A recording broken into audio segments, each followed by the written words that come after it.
उमा महेश्वराय नमः। आप सभी का हमारे YouTube चैनल पर हार्दिक स्वागत है। आज सुने शिव महापुराण में आगे की कथा। ब्रह्मा जी बोले, नारद, भगवान शिव सबको आनंदित करते हुए प्रसन्नता पूर्वक अपने गणों, देवताओं, सिद्ध मुनियों तथा अन्य लोगों के साथ गिरिराज हिमालय के धाम में गए। हिमालय की पत्नी मैना भी अंदर से शिव जी की आरती उतारने के लिए सुंदर दीपकों से सजी हुई थाली लेकर बाहर आईं। उस समय उनके साथ ऋषि पत्नियां तथा अन्य स्त्रियां भी मौजूद थीं। भगवान शिव का मनोहर रूप चारों ओर अपनी कांति बिखेर रहा था। उनकी शोभा करोड़ों कामदेवों के समान थी। उनके प्रसन्न मुखार बिंद पर 3 नेत्र थे। अंग कांति चंपा के समान थी। शरीर पर सुंदर वस्त्र और आभूषण उनके व्यक्तित्व में 4 चांद लगा रहे थे। उनके मस्तक पर सुंदर चंद्र मुकुट लगा था।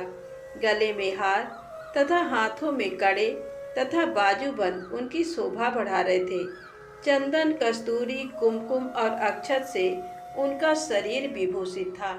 उनका रूप दिव्य और अलौकिक था, जो अनायासी सबको अपनी ओर आकर्षित कर रहा था। उनका मुख अनेकों चंद्रमाओं की चांदनी के समान उज्जवल और शीतल था।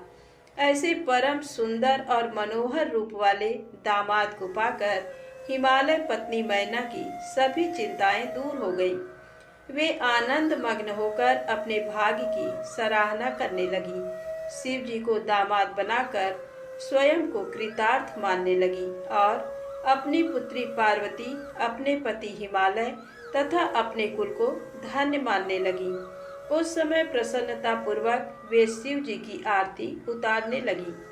आरती उतारते हुए देवी मैना सोच रही थी कि जैसा पार्वती ने महादेव जी के बारे में बताया था, ये उससे भी अधिक सुंदर हैं। इनका रूप लावण्य तो चित्त को प्रसन्नता देने वाला तथा समस्त पापों और दुखों का नाश करने वाला है। विधि पूर्वक आरती पूरी करने के पश्चात मैना अंदर चली गई। उस समय उस विवाह में पधारी युवतियों ने वर के रूप में पधारे परमेश्वर शिव के सुंदर, कल्याणकारी और मनोहारी रूप की बहुत प्रशंसा की। वे आपस में हंसी ठिठोली कर रही थी। साथ ही अपनी सखी पार्वती के भाग्य की भी सराहना कर रही थी कि उसे शिव जी जैसे वर की प्राप्ति हुई है। वे मैना से कहने लगी कि हमने तो इतना सुंदर वर किसी के विवाह में भी नहीं देखा है। पार्वती धन्य है जो उसे ऐसा पति प्राप्त हो रहा है। भगवान शिव के सुंदर मनोहारी रूप के दर्शन करके सब देवताओं सहित ऋषि मुनि बहुत प्रसन्न हुए। गंधर्व भगवान शिव के यश का गान करने लगे तथा अप्सराएं प्रसन्न होकर नृत्य करने लगी। उस समय गिरिराज हिमालय के यहाँ आनंद ही आनंद था। हिमालय ने आदर पूर्वक मंगलाचार किया और मैना सहित वहाँ उपस्थित सभी नारियों ने वर का परीक्षण किया तथा घर के भीतर चली गई। तत्पश्चात महादेव जी व उनके साथ बारात में पधारे हुए सभी महानुभाव जनवासे में चले गए। तत्पश्चात साक्षात दुर्गा का अवतार देवी पार्वती कुल देवी की पूजा करने के लिए अपने कुल की स्त्रियों सहित अपने अंतःपुर से बाहर आईं। वहां जिसकी दृष्टि भी पार्वती पर पड़ी वह उन्हें देखता ही रह गया। पार्वती की अंग कांति नील अंजन के समान थी। उनके लंबे, घने और काले केस सुंदर चोटी में गूंथे हुए थे। मस्तक पर कस्तूरी की बेदी के साथ सिंदूरी बिंदी उनके रूप लावण्य को बढ़ा रही थी। उनके गले में अनेक सुंदर रत्नों से जड़े हार शोभा पा रहे थे। सुंदर रत्नों से बने केयूर, वलय और कंकड़ उनकी भुजाओं को विभूषित कर रहे थे। रत्नों से जड़े कानों के कुंडल दमकती शोभा से उनके गालों पर अनुपम छवि बना रहे थे। उनके मोती के समान सुंदर एवं सफेद दांत अनार के दानों की भांति चमक रहे थे। उनके होंठ मधु से भरे बिंब फल की तरह लाल थे। महावर पैरों की शोभा में वृद्धि कर रही थी। उनके अंगों में चंदन, अगर, कस्तूरी और कुमकुम का अंगराग लगा हुआ था।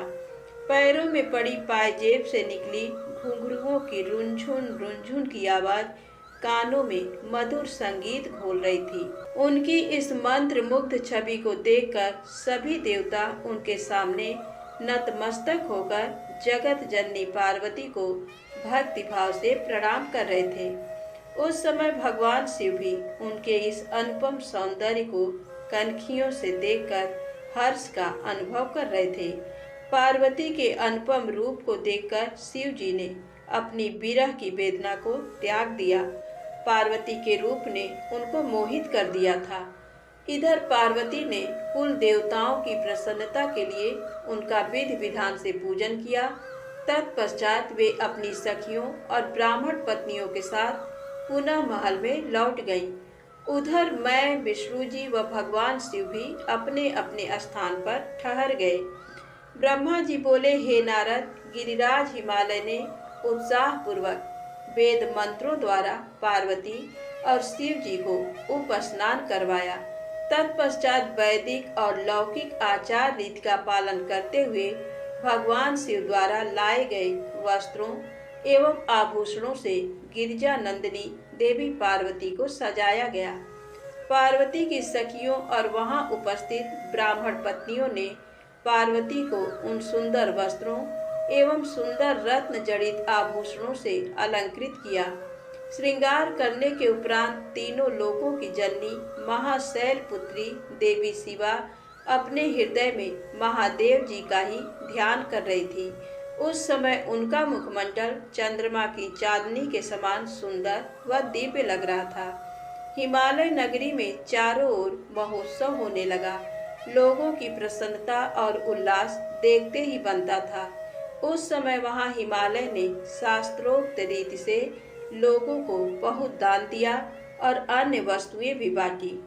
गिरिराज हिमालय के राजपुरोहित मुनि गर्ग जी ने हिमालय से कहा कि हे पर्वतराज, लग्न का समय हो रहा है। आप भगवान शिव तथा अन्य सभी बारातियों को यथाशीघ्र यहाँ बुला लें। तब शैलराज के मंत्री सब देवताओं सहित भगवान शिव को बुलाने के लिए जनवासे में गए और उन्हें जल्दी विवाह मंडप में पधारने का निमंत्रण दिया। उन्होंने शिव जी से कहा कि प्रभु, कन्यादान का समय नजदीक आ गया है। वर और कन्या को पंडित जी बुला रहे हैं। तब भगवान सुंदर वस्त्र आभूषणों से सुसज्जित होकर अपने वाहन नंदी पर बैठकर सब देवताओं और ऋषि मुनियों के साथ मंडप की ओर चल दिए। साथ में उनके गण भी अपने स्वामी भगवान शिव की जय जयकार करते हुए नाचते गाते चलने लगे। शिव जी के मस्तक पर छत्र था और चारों ओर चंवर डुलाया जा रहा था। महान उत्सव हो रहा था। शंख, भेरी, पटह, आनक, गोमुख बाजे बज रहे थे। अप्सराएं नृत्य कर रही थी। चारों दिशाओं से देवगण उन पर पुष्पों की वर्षा कर रहे थे। इस प्रकार महादेव जी सुशोभित होकर यज्ञ के मंडप पर पहुँचे। मंडप के द्वार पर उनकी प्रतीक्षा कर रहे पर्वतों ने आदर पूर्वक उन्हें नंदी पर से उतारा और भीतर ले गए। शैलराज हिमालय ने भक्ति पूर्वक उन्हें नमस्कार किया और विधि विधान के अनुसार उनकी आरती उतारी। उन्होंने भगवान श्री हरि विष्णु, मुझे तथा सदाशिव को पाद्य अर्घ दिया और सुंदर उत्तम आसनों पर हमें बैठाया। तत्पश्चात शैलराज प्रिया देवी मैना ब्राह्मण स्त्रियों व पूर्वासिनों के साथ वहां पधारी। उन्होंने अपने दामाद भगवान शिव की आरती उतारी और उनका मधुपर्क से पूजन किया तथा सारे मंगलमय कार्य संपन्न किए। तत्पश्चात शैलराज हिमालय मुझे, विष्णु जी व भगवान शिव को साथ लेकर उस स्थान पर गए जहाँ देवी पार्वती वेदी पर बैठी हुई थी। तब वहाँ बैठे सभी ऋषि मुनि, समस्त देवता व अन्य शिवगण उत्सुकता से शिव पार्वती के लग्न की प्रतीक्षा करने लगे। हिमालय के कुलगुरु श्री गर्ग जी ने पार्वती जी की अंजल में चावल भरकर शिव जी के ऊपर अक्षत डाले। तत्पश्चात पार्वती जी ने दही, अक्षत, कुश और जल से आदर पूर्वक भगवान शिव का पूजन किया। पूजन करते समय प्रसन्नता पूर्वक पार्वती भगवान शिव के दिव्य स्वरूप को निहार रही थी। पार्वती जी के अपने वर शिव जी का पूजन कर लेने के पश्चात गर्ग मुनि के कथनानुसार त्रिलोकीनाथ महादेव जी ने अपनी वधू होने जा रही देवी पार्वती का पूजन किया। इस प्रकार एक दूसरे का पूजन करने के पश्चात वर वधू शिव व पार्वती वहीं वेदी पर बैठ गए। उनकी छवि अत्यंत उज्जवल और मनोहर थी। दोनों वहां बहुत शोभा पा रहे थे। तब लक्ष्मी आदि सभी देवियों ने उनकी आरती उतारी। ब्रह्मा जी बोले, हे नारद, गर्ग मुनि की आज्ञा के अनुसार शैलराज हिमालय ने कन्यादान की रस्मों को निभाना शुरू किया। शैलराज प्रिया मैना जी सुंदर वस्त्र आभूषणों से सुसज्जित होकर हाथों में सोने का कलश लेकर अपने पति हिमालय के दाहिने भाग में बैठी हुई थी। शैलराज हिमालय ने भगवान शिव का पाद्य से पूजन करने के पश्चात सुंदर वस्त्रों, आभूषणों एवं चंदन से उन्हें अलंकृत किया तथा ब्राह्मणों से बोले कि हे ब्राह्मणों, अब आप कन्यादान हेतु संकल्प कराइए। तब श्रेष्ठ मुनिगण सहर्ष संकल्प पढ़ने लगे। तब गिरिश्रेष्ठ हिमालय ने आदर पूर्वक वर रूप में विराजमान भगवान शिव से पूछा, हे शिव शंकर, विधि विधान से पार्वती का पाणी ग्रहण करने हेतु आप अपने कुल का परिचय दें। आप अपना गोत्र, प्रवर, कुल, नाम, वेद शाखा सब कुछ ब्राह्मणों को बता दें। गिरिराज का ये प्रश्न सुनकर भगवान शंकर गंभीर होकर कुछ सोचने लगे। सब देवताओं, ऋषि मुनियों ने जब भगवान शिव को इस प्रकार चुप देखा तो वे इस संबंध में कुछ भी उत्तर नहीं दे रहे थे और शांत थे। तब ये देखकर कन्या पक्ष के कुछ लोग उन पर हंसने लगे। नारद, ये देखकर तुम तत्काल पार्वती के पिता शैलराज के पास पहुँचे और बोले, हे पर्वतराज, आप भगवान शिव से उनका गोत्र पूछकर बहुत बड़ी मूर्खता कर रहे हैं। उनका कुल, गोत्र आदि तो ब्रह्मा विष्णु आदि भी नहीं जानते, तो भला कोई कैसे जान सकता है। भगवान शिव तो निर्गुण और निराकार हैं। वे परब्रह्म परमेश्वर हैं। वे निर्विकार, मायाधारी एवं परात्पर हैं। वे तो स्वतंत्र परमेश्वर हैं, जिनका कुल, गोत्र आदि से कुछ भी लेना देना नहीं है। ये सब तो मनुष्यों के द्वारा निर्मित आडंबर मात्र है। शिव जी तो अपनी इच्छा के अनुसार के रूप और अवतार धारण करने वाले हैं। ये तो पार्वती के द्वारा किए हुए उग्र तप का प्रभाव है, जिसके कारण आप शिव जी के साक्षात स्वरूप के दर्शन कर पा रहे हैं। शैलराज, भगवान शिव गोत्रहीन होकर भी श्रेष्ठ गोत्र वाले हैं और कुलहीन होने पर भी कुलीन हैं। इनकी विविध लीलाएं इस चराचर संसार को मोहित करने वाली है। हे गिरिश्रेष्ठ हिमालय, नाना प्रकार की लीला करने वाले इन भगवान शिव का गोत्र और कुल नाद है। शिव नादमय हैं और नाद शिवमय हैं। नाद और शिव में कहीं कोई अंतर नहीं है। जब भगवान शिव ने सृष्टि की रचना का विचार किया था, तब सबसे पहले शिव जी ने क ही प्रकट किया था। इसलिए अब आप व्यर्थ की बातों को त्याग कर अपनी पुत्री पार्वती का विवाह यथाशीघ्र शिव जी के साथ संपन्न करा दो। नारद, तुम्हारी बात सुनकर शैलराज हिमालय के मन में उत्पन्न हुई शंका समाप्त हो गई। तब हम सभी देवताओं ने तुम्हें धन्यवाद दिया कि तुमने इस विषम परिस्थिति को चतुराई से संभाल लिया। ये सब जानकर वहां उपस्थित सभी विद्वान प्रसन्नता पूर्वक बोले कि हमारे अहो भाग्य हैं, जो आज हमने इस जगत को प्रकट करने वाले आत्मबोध स्वरूप स्वतंत्र परमेश्वर, नित्य नई लीलाएं रचने वाले त्रिलोकीनाथ भगवान शिव के दर्शन कर लिए हैं। आपके दर्शनों से समस्त पापों से मुक्ति मिल जाती है। इस प्रकार सब मिलकर भगवान शिव की जय जयकार करने लगे। तब वहां उपस्थित मेरु आदि अनेक पर्वतों ने शैलराज हिमालय से कहा कि हे पर्वतराज, अब आप व्यर्थ का विलंब क्यों कर रहे हैं? जल्दी से अपनी कन्या पार्वती का दान क्यों नहीं करते? तब हिमालय मैना ने प्रसन्नता पूर्वक अपनी पुत्री पार्वती का कन्यादान कर दिया। कन्यादान करते समय पर्वतराज बोले, हे परमेश्वर, करुणा निधान भगवान शिव, मैं अपनी कन्या पार्वती आज आपको देता हूँ। आप इसे अपनी पत्नी बनाकर मुझे और मेरे कुल को कृतार्थ करें। इस प्रकार शैलराज हिमालय ने अपनी पुत्री पार्वती का हाथ व जल भगवान शिव के हाथों में दे दिया। तब सदाशिव ने वेद मंत्रों के वचनों के अनुसार मंत्रों को बोलते हुए देवी पार्वती का हाथ लेकर पृथ्वी का स्पर्श करते हुए लौकिक रीति से उनका पाणि ग्रहण स्वीकार किया। इस प्रकार गिरिराज के कन्यादान करते ही चारों ओर शिव पार्वती की जय जयकार की ध्वनि गूंजने लगी। गंधर्व प्रसन्नता पूर्वक उत्तम गीत गाने लगे और सुंदर अप्सराएं मगन होकर नाचने लगी। सभी इस मंगलमय विवाह के संपन्न होने पर मन में बहुत प्रसन्न थे। ब्रह्मा, विष्णु, इंद्र आदि सभी देवता भी बहुत प्रसन्न हुए। उसके बाद शैलराज हिमालय ने भगवान शिव को अनेकों वस्तुएं प्रदान की। रत्नों से जड़े हुए सुंदर स्वर्ण के आभूषण, पात्र एवं दूध देने वाली 1.25 लाख गौएं, 1 लाख सुसज्जित अश्व, 1 करोड़ हाथी तथा 1 करोड़ सोने जवाहरातों से जड़े रथ आदि वस्तुएं सादर भेंट की।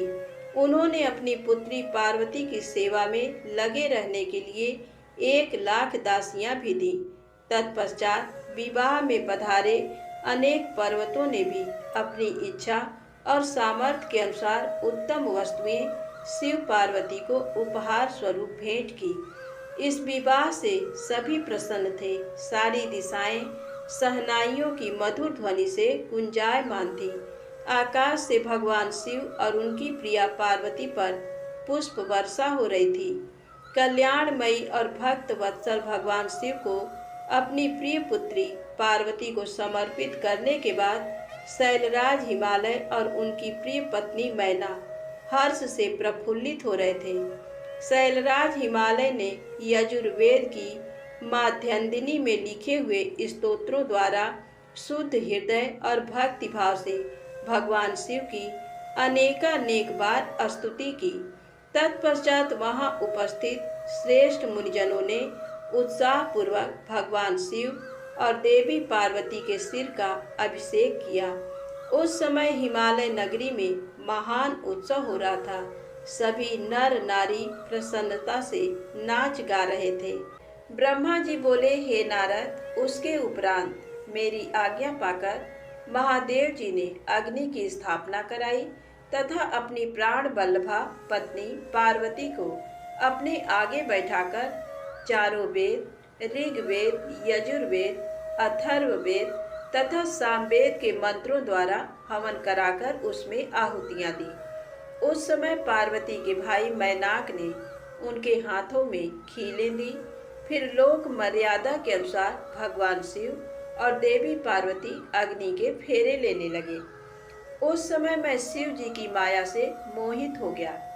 मेरी दृष्टि जैसे ही परम सुंदर दिव्यांगना देवी पार्वती के शुभ चरणों पर पड़ी, मैं काम से पीड़ित हो गया। मुझे मन में बड़ी लज्जा का अनुभव हुआ।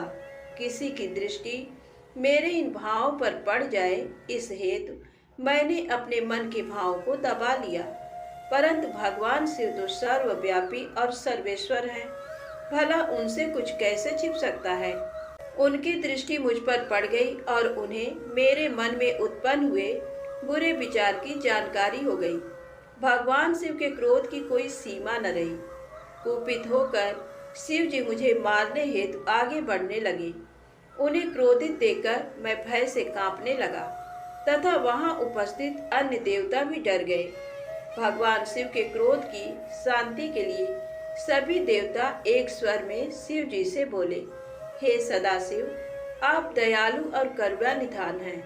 आप तो सदा ही अपने भक्तों पर प्रसन्न होकर उन्हें उनकी इच्छित वस्तु प्रदान करते हैं। भगवान, आप तो सच्चित और आनंद स्वरूप हैं। प्रसन्न होकर मुक्ति पाने की इच्छा से मुनिजन आपके चरण कमलों का आश्रय ग्रहण करते हैं। हे परमेश्वर, भला आपके तत्व को कौन जान सकता है। भगवान, अपनी गलती के लिए ब्रह्मा जी क्षमा प्रार्थी हैं। आप तो भक्तों के सदा बस में हैं।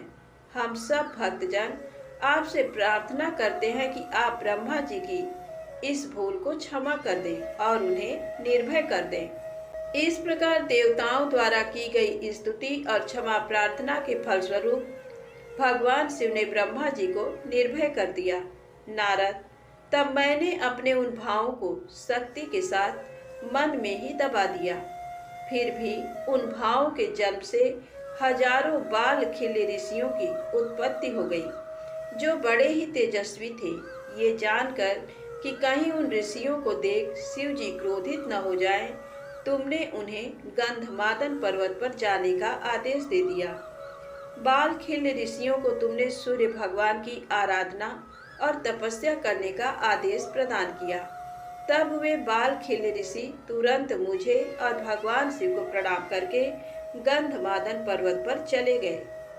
ब्रह्मा जी बोले, हे नारद, उसके बाद मैंने भगवान शिव की आज्ञा पाकर शिव पार्वती विवाह के शेष कार्यों को पूरा कराया। सर्वप्रथम शिव जी व पार्वती जी के मस्तक का अभिषेक हुआ। तत्पश्चात वहां उपस्थित ब्राह्मणों ने दोनों को ध्रुव का दर्शन कराया और उसके बाद हृदय छूना और स्वस्ति पाठ आदि कार्यों को पूरा कराया। ये सब कार्य पूरे होने के बाद भगवान शिव ने देवी पार्वती की मांग में सौभाग्य और सुहाग की निशानी माने जाने वाला सिंदूर भरा। मांग में सिंदूर भरते ही देवी पार्वती का रूप लाखों कमल दलों के समान खिल उठा। उनकी शोभा देखते ही बनती थी। सिंदूर से उनके सौंदर्य में अभिवृद्धि हो गई थी। इसके पश्चात शिव पार्वती को एक साथ एक सुयोग्य आसन पर बिठाया गया और वहां उन्होंने अन्नप्राशन किया। इस प्रकार इस उत्तम विवाह के सभी कार्य विधि विधान से संपन्न हो गए। तब भगवान शिव ने प्रसन्न होकर इस विवाह को सानंद संपन्न कराने हेतु मुझ ब्रह्मा को आचार्य मानकर पूर्ण पात्र दान किया। फिर गर्ग मुनि को गोदान किया तथा वैवाहिक कार्य पूरा करने में सहयोग करने वाले सब ऋषि मुनियों को 100 स्वर्ण मुद्राएं और अनेक बहुमूल्य रत्न दान में दिए। तब सब ओर आनंद का वातावरण था। सभी बहुत प्रसन्न थे और शिव पार्वती की जय जयकार कर रहे थे। तब मैं, श्रीहरि और अन्य ऋषि मुनि सभी देवताओं सहित शैलराज की आज्ञा लेकर जनवासे में वापस आ गए। हिमालय नगर की स्त्रियां, पुर नारियां और पार्वती की सखियां भगवान शिव और पार्वती को लेकर कोहबर में गईं और वहां उनसे लोकाचार रीतियां कराने के उपरांत उन्हें कौतुकागार में ले जाकर अन्य रीति रिवाजों और रस्मों को सानंद संपन्न कराया। उसके पश्चात उन दोनों को उत्साहपूर्वक केलिगृह में ले जाया गया। केलिगृह में भगवान शिव और पार्वती के गठबंधन को खोला गया। उस समय शिव पार्वती की शोभा देखने योग्य थी। उस समय उनकी अनुपम मनोहारी छवि देखने के लिए सरस्वती, लक्ष्मी, सावित्री, गंगा, अदिति, सची, लोपामुद्रा, अरुंधति, अहिल्या, तुलसी, स्वाहा, रोहिणी, पृथ्वी, संज्ञा, शतरूपा तथा रति नाम की 16 दिव्य देवांगनाएं, देव कन्याएं, नाग कन्याएं और मुनि कन्याएं वहां पधारी और भगवान शिव से हास्य विनोद करने लगी। सरस्वती बोली, भगवान शिव, अब तो आपने चंद्रमुखी पार्वती को पत्नी रूप में प्राप्त कर लिया है। अब इनके चंद्रमुख को देख देखकर अपने हृदय को शीतल करो। लक्ष्मी जी बोली, हे देवों के देव, अब लज्जा किस लिए? अपनी प्राण बल्लभा पत्नी को अपने हृदय से लगाओ, जिसके बिछड़ने के कारण आप दुखी होकर इधर उधर भटकते रहे। उस प्राण पिया के मिल जाने पर कैसी लज्जा।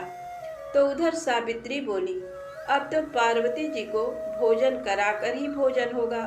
और पार्वती को कपूर सुगंध युक्त तांबुल भी अर्पित करना होगा।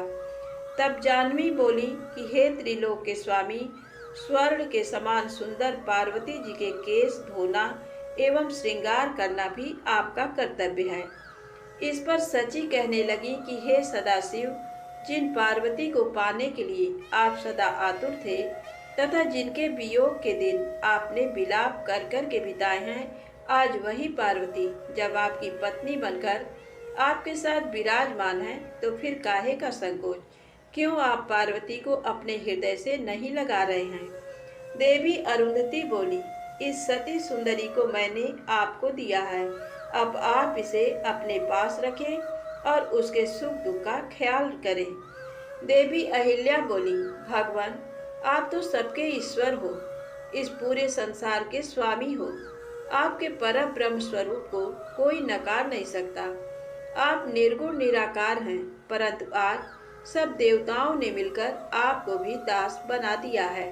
प्रभु, अब आप भी अपनी प्राण वल्लभा पार्वती के अधीन हो गए। ये सुनकर वहां खड़ी तुलसी कहने लगी, आपने तो कामदेव को भस्म करके पार्वती का त्याग कर दिया था, फिर आपने क्यों आज उनसे विवाह कर लिया है? इस प्रकार उन देवांगनाओं की हंसी मजाक चल रही थी और वे भगवान शिव से ऐसी ही बातें करके बीच बीच में जोर जोर से हंसती तो कभी खिलखिला कर रह जाती। स्वाहा ने कहा कि हे सदाशिव, इस प्रकार हम सबकी हंसी ठिठोली सुनकर क्रोधित मत हो जाइएगा। विवाह के समय तो कन्याएं व स्त्रियां ऐसा ही हंसी मजाक करती हैं। तब वसुंधरा ने कहा, हे देवादिदेव, आप तो भावों के ज्ञाता हैं। आप तो जानते ही हैं कि काम से पीड़ित स्त्रियां भोग के बिना प्रसन्न नहीं होती। प्रभु, अब तो पार्वती की प्रसन्नता के लिए कार्य करो। अब तो पार्वती आपकी पत्नी हो गई हैं, उन्हें खुश रखना आपका परम कर्तव्य है। इस प्रकार स्त्रियों के विनोद पूर्ण वचन सुनते हुए भगवान शिव चुप थे। परंतु जब स्त्रियां चुप न हुई और इसी प्रकार उन्हें लक्ष्य बनाकर तरह तरह की हंसी की बातें करती रही, तब भगवान शिव ने कहा, हे देवियों, आप लोग तो जगत की माताएं हैं। माता होते हुए पुत्र के सामने इस प्रकार के चंचल तथा निर्लज्ज वचन क्यों कह रही हैं? तब भगवान शिव के ये वचन सुनकर सभी स्त्रियां शर्माकर वहां से भाग गईं। ब्रह्मा जी बोले, हे नारद, उस समय अनुकूल समय देखकर देवी रति भगवान शिव के निकट जाकर बोली, हे दीन वत्सल भगवान शिव, आपको मैं प्रणाम करती हूँ। देवी पार्वती का पाणी ग्रहण करके आपने निश्चय ही लोकहित का कार्य किया है। देवी पार्वती को प्राण वल्लभा बनाने से आपके सौभाग्य में निश्चय ही वृद्धि हुई है। आपने तो पार्वती का वरण कर लिया है, परंतु भगवान, मेरे पति कामदेव की क्या गलती थी? उन्होंने तो लोक कल्याण बस सभी देवताओं की प्रार्थना मानकर आपके हृदय में पार्वती के प्रति आसक्ति पैदा करने हेतु ही काम बाणों का उपयोग किया था। उनका ये कार्य तो इस संसार को तारकासुर नामक भयानक और दुष्ट असुर से मुक्ति दिलाने के लिए प्रेरित करता था। वे तो स्वार्थ से दूर थे, फिर क्यों आपने उन्हें अपनी क्रोधाग्नि से भस्म कर दिया? हे देवाधिदेव महादेव जी, हे करुणा निधान भक्त वत्सल, अपने मन में काम को जगाकर मेरे पति कामदेव को पुनर्जीवित कर मेरे वियोग के कष्ट को दूर करें। आप तो सबकी पीड़ा जानते हैं, मेरी पीड़ा को समझकर मेरे दुख को दूर करने में मेरी मदद कीजिए। भगवान, आज जब सबके हृदय में प्रसन्नता है तो मेरा मन क्यों दुखी हो? मैं अपने पति के बिना कब तक ऐसे ही रहूं? भगवान, आप तो दीनों के दुख दूर करने वाले हैं, अब आप अपनी कही बात को सच कर दीजिए। भगवान, इस त्रिलोक में आप ही मेरे इस कष्ट और दुख को दूर कर सकते हैं। प्रभु, मुझ पर दया कीजिए और मुझे भी सुखी करके आनंद प्रदान कीजिए। भगवान, अपने विवाह के शुभ अवसर पर मुझे भी मेरे पति से हमेशा के लिए मिलाकर मेरी विरह वेदना को कम कीजिए। महादेव जी, मेरे पति कामदेव को जीवित कर मुझ दीन दासी को कृतार्थ कीजिए। ऐसा कहकर देवी रति ने अपने दुपट्टे की गांठ में बंधी अपने पति कामदेव के शरीर की भस्म को भगवान शिव के सामने रख दिया और जोर जोर से रोते रोते भगवान शिव शंकर से कामदेव को जीवित करने की प्रार्थना करने लगी। देवी रति को इस प्रकार रोते हुए देखकर वहां उपस्थित सरस्वती आदि देवियां भी रोने लगी और सब भगवान शिव से कामदेव को जीवन दान देने की प्रार्थना करने लगी। इस प्रकार देवी रति के बार बार प्रार्थना करने और स्तुति करने पर भगवान शिव प्रसन्न हो गए और उन्होंने रति के कष्टों को दूर करने का निश्चय कर लिया। शूलपाणी भगवान शिव की अमृतमयी दिव्य दृष्टि पड़ते ही उस भस्म में से सुंदर पहले जैसा वेश और रूप धारण किए कामदेव प्रकट हो गए। अपने प्रिय पति कामदेव को पहले की भांति सुंदर और स्वस्थ पाकर देवी रति की प्रसन्नता की कोई सीमा न रही। वे कामदेव को देखकर बहुत प्रसन्न हुई और उन्होंने दोनों हाथ जोड़कर भगवान शिव को नमस्कार किया और उनकी स्तुति करने लगी। दोनों पति पत्नी कामदेव और रति बार बार भगवान शिव के चरणों में गिरकर उनका धन्यवाद करके उनकी स्तुति करने लगे। उनकी इस प्रकार की गई स्तुति से प्रसन्न होकर भगवान शिव बोले, हे काम और रति, तुम्हारी इस स्तुति से मुझे बहुत प्रसन्नता हुई है। मैं बहुत प्रसन्न हूँ। तुम जो चाहो मनोवांछित वस्तु मांग सकते हो। भगवान शिव के ये वचन सुनकर कामदेव को बहुत प्रसन्नता हुई। उन्होंने दोनों हाथ जोड़कर और सिर झुकाकर कहा, हे भगवान, यदि आप मुझ पर प्रसन्न हैं तो पूर्व में मेरे द्वारा किए गए अपराध को क्षमा कर दीजिए और मुझे वरदान दीजिए कि आपके भक्तों से मेरा प्रेम हो और आपके चरणों में मेरी भक्ति हो। कामदेव के वचन सुनकर भगवान शंकर बहुत प्रसन्न हुए और बोले, तथास्तु, जैसा तुम चाहते हो वैसा ही होगा। मैं तुम पर प्रसन्न हूँ। तुम अपने मन से भय निकाल दो। अब तुम भगवान श्री हरि विष्णु के पास जाओ। तत्पश्चात कामदेव ने भगवान शिव को नमस्कार किया और वहां से बाहर चले गए। उन्हें जीवित देखकर सभी देवता बहुत प्रसन्न हुए और बोले कि कामदेव, आप धन्य हैं। महादेव जी ने आपको जीवन दान दे दिया। तब कामदेव को आशीर्वाद देकर विष्णु पुनः अपने स्थान पर बैठ गए। उधर भगवान शिव ने अपने पास बैठी देवी पार्वती के साथ भोजन किया और अपने हाथों से उनका मुंह मीठा किया। तत्पश्चात शैलराज की आज्ञा लेकर शिव जी पुनः जनवासे में चले गए। जनवासे में पहुंचकर शिव जी ने मुझे, विष्णु जी और वहां उपस्थित सभी मुनिगणों को प्रणाम किया। तब सब देवता शिव जी की वंदना और अर्चना करने लगे। फिर मैंने, विष्णु जी और इंद्र आदि ने शिव स्तुति की। सब ओर भगवान शिव की जय जयकार होने लगी और मंगलमय वेद ध्वनि बजने लगी। भगवान शिव की स्तुति करने के पश्चात उनसे विदा लेकर सभी देवता और ऋषि मुनि अपने अपने विश्राम स्थल की ओर चले गए। ब्रह्मा जी बोले, नारद, शैलराज हिमालय ने सभी बारातियों के भोजन की व्यवस्था करने हेतु सर्वप्रथम अपने घर के आंगन को साफ कराकर सुंदर ढंग से सजाया। तत्पश्चात गिरिराज हिमालय ने अपने पुत्रों मैनाक आदि को जनवासे में भेजकर भोजन करने हेतु सभी देवी देवताओं, साधु संतों, ऋषि मुनियों, शिवगणों, देवगणों सहित विष्णु और भक्त वत्सल भगवान शिव को भोजन के लिए आमंत्रित किया। तब सभी देवताओं को साथ लेकर सदाशिव भोजन करने के लिए पधारे। हिमालय ने पधारे हुए सभी देवताओं एवं भगवान शिव का बहुत आदर सत्कार किया और उन्हें उत्तम आसनों पर बैठाया। अनेकों प्रकार के भोजन परोसे गए तथा गिरिराज ने सबसे भोजन ग्रहण करने की प्रार्थना की। सभी बारातियों ने तृप्ति के साथ भोजन किया तथा आचमन करके सब देवता विश्राम के लिए अपने अपने विश्राम स्थल पर चले गए। तब हिमालय प्रिया देवी की आज्ञा लेकर नगर की स्त्रियों ने भगवान शिव को सुंदर सुसज्जित वास भवन में रत्न जड़ित सिंहासन पर सादर बैठाया। वहां उस भवन में सैकड़ों रत्नों के दीपक जल रहे थे। उनकी अद्भुत जगमगाहट से पूरा भवन आलोकित हो रहा था।